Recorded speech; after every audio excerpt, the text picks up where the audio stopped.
sayings that they use is very much interested in truth. And from my own experience, this is true. But I grew up in a culture where I was told what is the truth.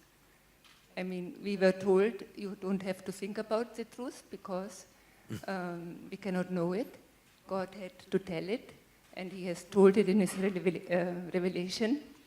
So should India not be more powerful, use its power to tell the world that this is not okay, actually, to enforce something which is not the truth? Because obviously there are two truths. Christianity says we have only the truth.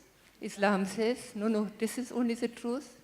So, and both of them put India down. They don't want that the world knows anything about India. So should India not stand up much stronger and tell them?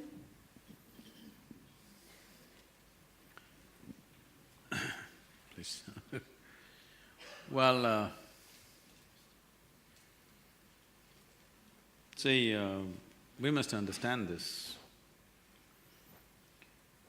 Whatever we are calling a soft power of culture, spirituality, art, music, if you look at it, there is no nation on the planet which has as complex music systems as we have.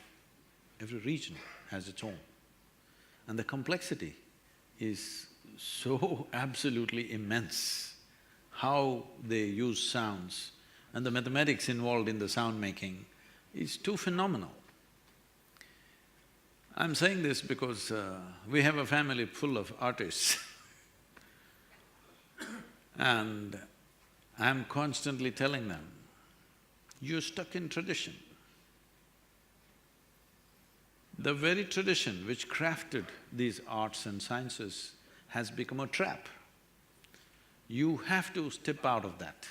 Otherwise, for example, Carnatic music is there.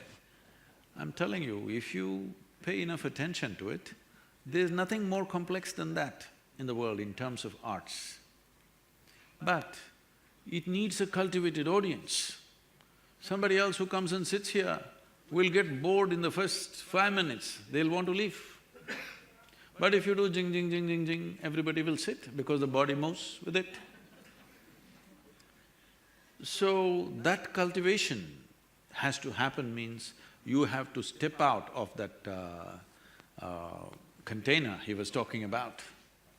See, containers were created to protect the material that's inside. But if you create a container that you don't have a key to open, then you're not protecting it, you're imprisoning it. So right now, a whole lot of things like this are in India right now. We have things of tremendous value which we locked and kept for safety and we've lost the key. We don't know how to open the lock. It's right there, but it doesn't come out.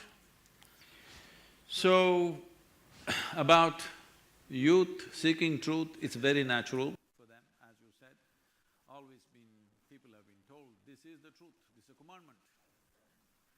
The best thing about India is this, even when the so-called divine entities came, they could not give us a commandment because Indians are full of questions.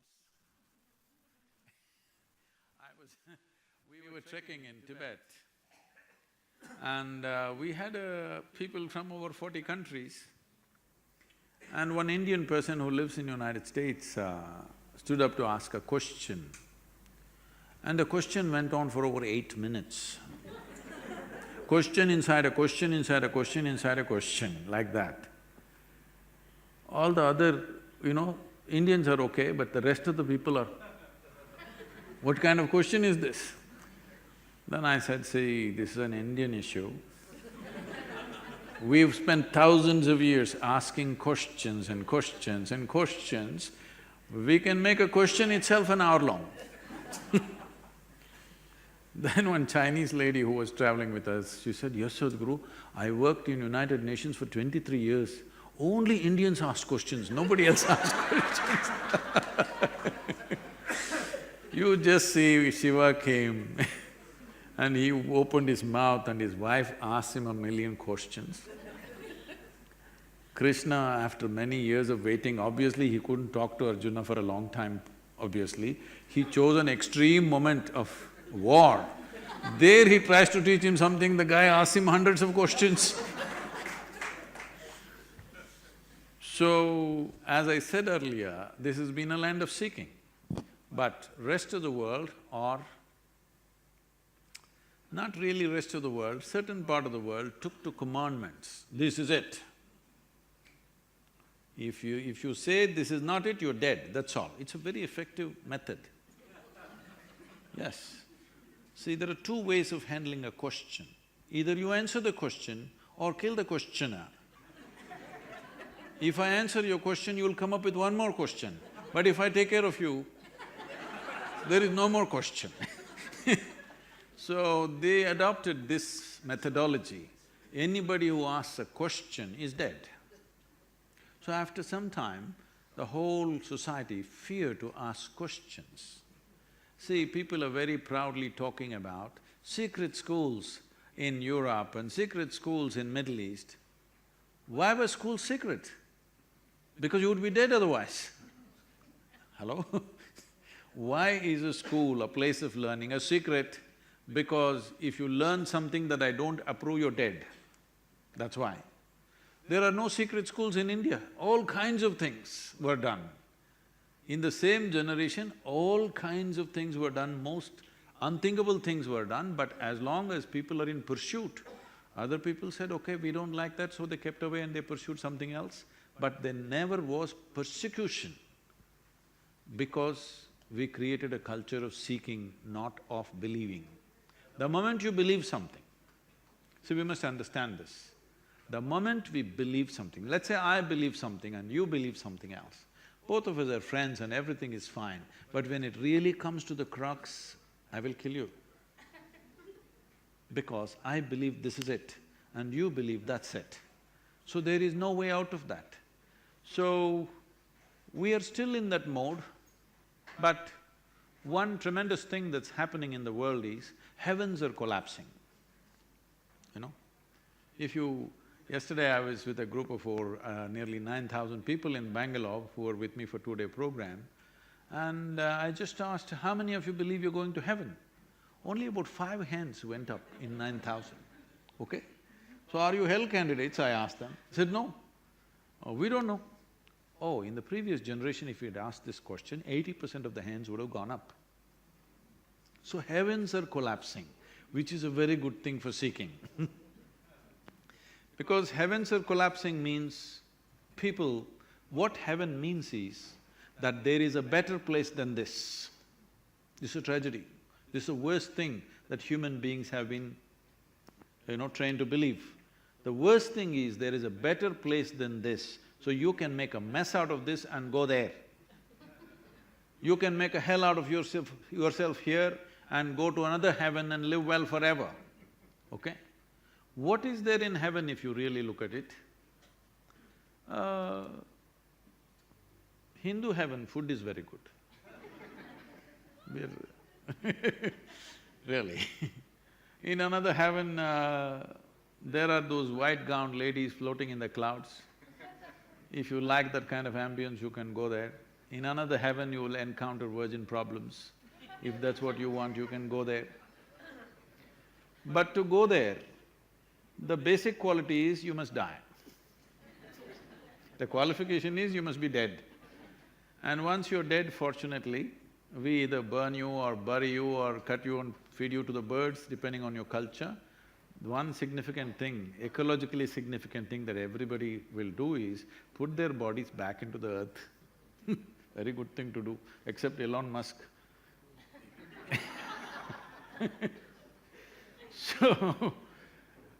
So you went to heaven, you don't have a body, you left your body here and went to heaven. Now what do you do with good food and virgins? So I'm saying, right now for the first time in the history of humanity, more number of human beings are beginning to think for themselves, especially women. 100 years ago, most women were not allowed to think The whole structure of most societies in the world were such, they're just not allowed to think for themselves. For the first time, men and women are beginning to think. Whether thinking right or wrong is not the point, they're beginning to think. Once they begin to think, a logical structure evolves in their mind.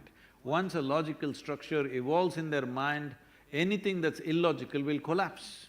So heavens are collapsing. Because of this, you will see an enormous increase in consumption of alcohol and drug abuse. This is because there is no better place to go. Right here you want to do everything. So you will see this rising, but at the same time, this is the time consciousness can also rise, because certain number of people will look inward as to what is the solution. So how much of the human population will we turn inward is the challenge of this generation. This is the challenge for which we live. We must see maximum number of people turn inward rather than turning to chemicals. Today it is said 70% of US population is on prescription medication. Another 30% of course buys it off the back street. 38% of European population is on psychiatric medication. And the use of alcohol and drug is rising like never before. If you look at India as a society, in the last 25 years, it must have gone up by 10,000%. What do you say? There was a time when we were growing up, I've heard elders talking like this, in their house, they consume alcohol, we can't give our girls to them, you know? They won't marry those people in whose house there is use of alcohol. Today, if you don't serve alcohol, there's no wedding. In just a question of 25–30 years' time. So, it is not a moral issue. The problem is this, I'm not looking at it as a moral issue at all, because after all, everybody is seeking, you must understand this. Whether they're going for to the bar or to the temple, the problem is just this, they are seeking for pleasantness and profoundness of life. Somebody thinks it's in the temple, somebody thinks it's in the bottle, but they're seeking the same thing. So the important thing